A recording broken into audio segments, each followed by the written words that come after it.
लिख रहा हूं मैं अंजाम जिसका, कल वो आगाज आएगा। मेरे लहू का हर कतरा इंकलाब लाएगा।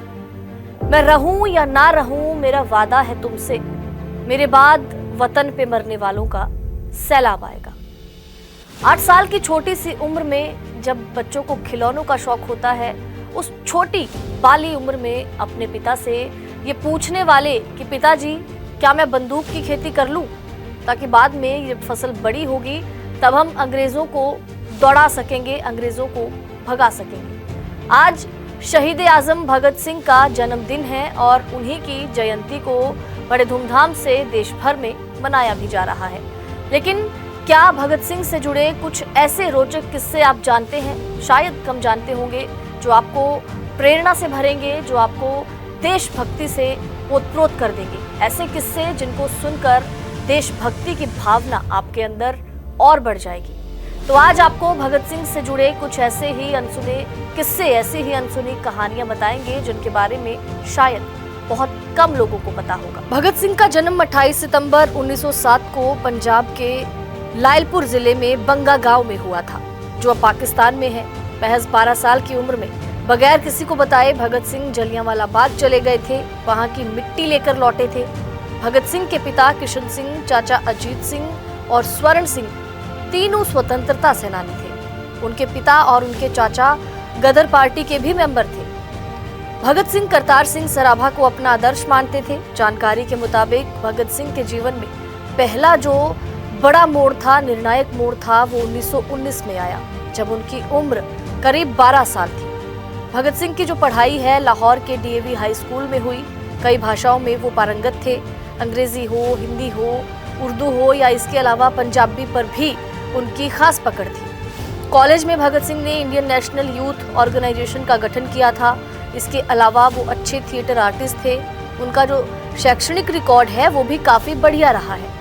बाद में भगत सिंह ने अपनी थिएटर की कलाओं को भारतीयों के बीच देशभक्ति की भावनाएं जगाने के लिए इस्तेमाल किया। भगत सिंह ने एक क्रांतिकारी लेखक का भी रोल अदा किया है।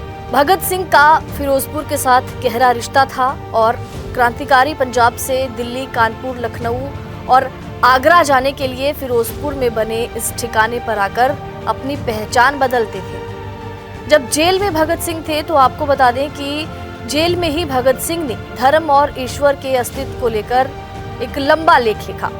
लेख लिखने के बाद भगत सिंह के साथ सेंट्रल जेल में ही बंद बाबा रणधीर थे, जो 1930 से लेकर 1931 तक भगत सिंह के साथ रहे।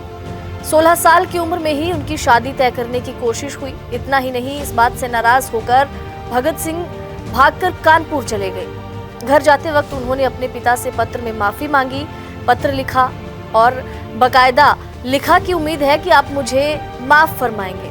महान क्रांतिकारी भगत सिंह को अंग्रेजों ने 23 मार्च 1931 की सुबह 7:30 बजे लाहौर में फांसी दे दी।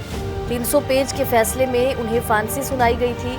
वो देश की आज़ादी के लिए ब्रिटिश सरकार से लड़ रहे थे, लेकिन भारत की आज़ादी के 70 साल बाद भी सरकार उन्हें दस्तावेजों में शहीद नहीं मानती। अलबत्ता जनता उन्हें शहीद आजम मानती है और आरटीआई इस मामले में डाली गई थी, जिसका जवाब आया था और जिसमें ये कहा गया था कि इस मामले में कोई सूचना उनको प्राप्त नहीं है। जमाने भर में मिलते हैं आशिक कई, मगर वतन से खूबसूरत कोई महबूब नहीं होता। नोटों में लिपट कर, सोने में सिमट कर मरे हैं शासक कई, मगर तिरंगे से खूबसूरत कोई कफन नहीं होता। इस तरह की पंक्तियां लिखने वाले और देशभक्ति की भावना से ओतप्रोत कर देने वाले ये शब्द भगत सिंह के हैं, जो आज भी सैकड़ों करोड़ों युवाओं में देशभक्ति की भावना को जागृत करते हैं। फिल्मी हीरो के अलावा बहुत से लोग आज भी ऐसे हैं जो इन्हीं क्रांतिकारी वीर पुरुषों को अपना हीरो मानते हैं, अपना रोल मॉडल मानते हैं, अपना आइडल मानते हैं। मगर आपको बता दें कि अफसोस की बात यहाँ पर यह है कि आज भी भगत सिंह को जो है शहीद का दर्जा नहीं दिया गया। शहीद आजम कहाए जाने वाले भगत सिंह के जो वंशज हैं आज भी भगत सिंह के लिए न्याय की लड़ाई लड़ रहे हैं।